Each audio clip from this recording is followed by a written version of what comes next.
One of the hardest things for me about this COVID-19 pandemic is for the past several weeks, I seem to be constantly confused. I follow the news, and just when I think I have a handle on what to do, the information changes, and I must adapt. And I adapt, and then the news changes again. I process the new information, adapt, and keep trying to figure out what to believe and how to adjust my life. It's no wonder that people report feeling anxious, fatigued, and fearful.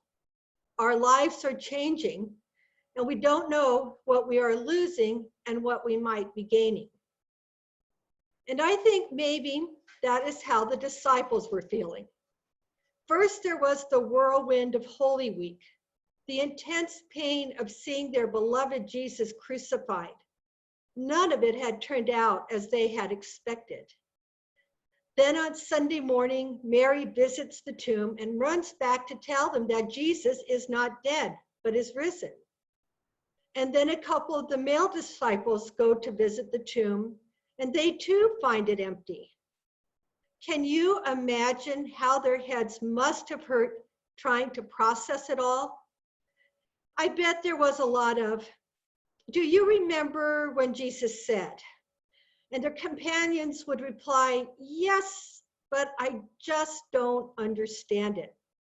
Or, "I thought I understood what he was saying, but obviously I only got a part of it."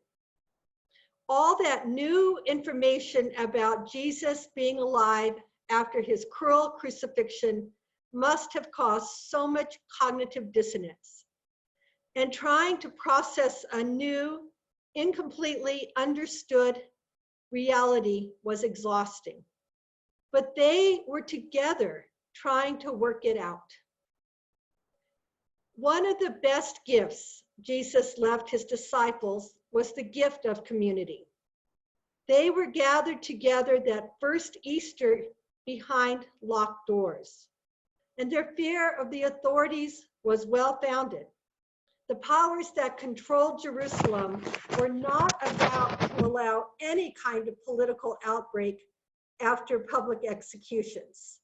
The authorities knew who Jesus' disciples were and wouldn't hesitate to crucify them too if they caused any trouble or even looked like they might cause trouble. It was a very dangerous time. And then Jesus appears, stands among them, and says, "Peace be with you." And he shows the disciples his wounds. The gospel says that the disciples rejoiced. Can you imagine their joy? The reality of Jesus's new life was incontrovertible.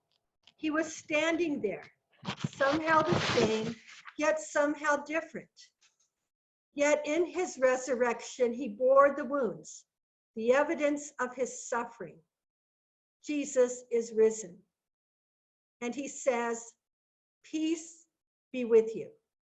Peace be with you."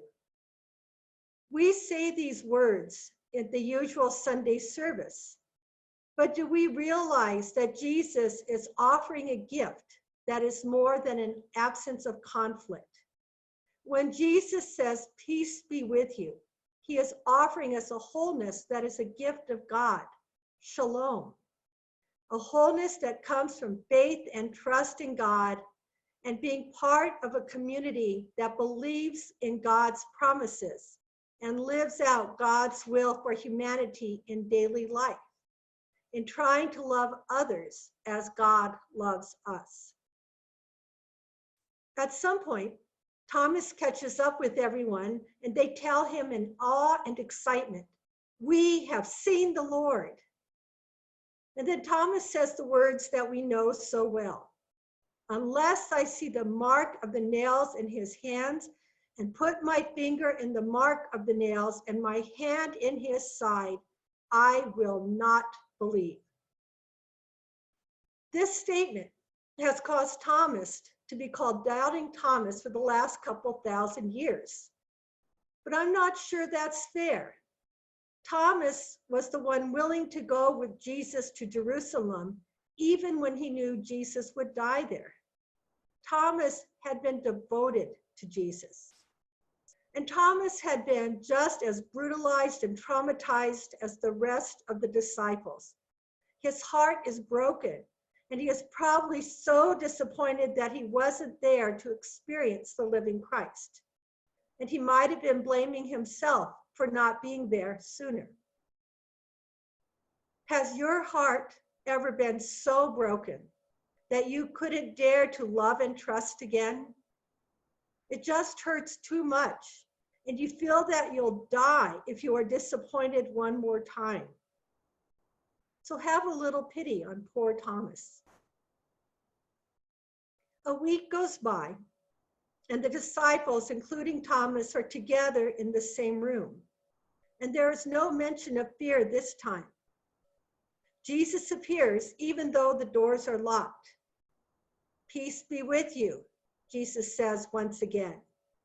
And then Jesus uses Thomas' own word and invites Thomas to see and touch, and adds, "Do not doubt, but believe."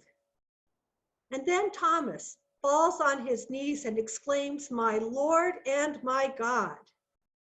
The great biblical scholar Raymond Brown says that this is the logical pronouncements in the fourth gospel. His confession goes far beyond any titles or confessions found elsewhere in this gospel. I think Thomas experienced spiritual whiplash. He went from the depths of despair and the loss of faith to seeing the resurrected Jesus who spoke to him personally and offered Thomas what he required for belief. How many of us have struggled with faith and doubt? Most of us have. Like Thomas, many of us develop a faith that doesn't seem to hold up to the challenges and disappointments of life. In the empty desert of doubt, we might lash out at God in our feelings of abandonment and loss. We might even feel that God has betrayed us, let us down. How many of us have prayed in desperation, "God, where are you? How can I believe in you when I can't see you, I can't feel you?" It can be so desolate, even terrifying, to be in that place. The good news of today's gospel is that God hears us and will give us what we need if we remain open to his presence in our need and grief. Thomas, who'd been completely devastated, continued to take part of his community of faith, even as he made his demands. And in time, Jesus did show up and gave Thomas what he needed. Thomas grew in his time of doubt and despair, and we can too. Often what we need can be found in the witness of other faithful believers. Their stories of Jesus' presence in their lives can help us recognize when Jesus has come to us. Blessed are those who believe, but who have not seen. Most importantly, remember that Jesus offers us peace every moment of our lives. God's hope for us is wholeness. Wholeness as a human being is completed by oneness with God. God's invitation to us is always open. God is always reaching out to us no matter our doubts and questions and fears. God understands our doubts and can use them to help us grow in our understanding and love. God understands our fear of losing ourselves. God understands us and is always reaching out saying, "I am here. Take my hand and touch my side. I died and rose so that all humanity might know God's peace, God's wholeness. Now go share the good news in your words and deeds. Peace be with you."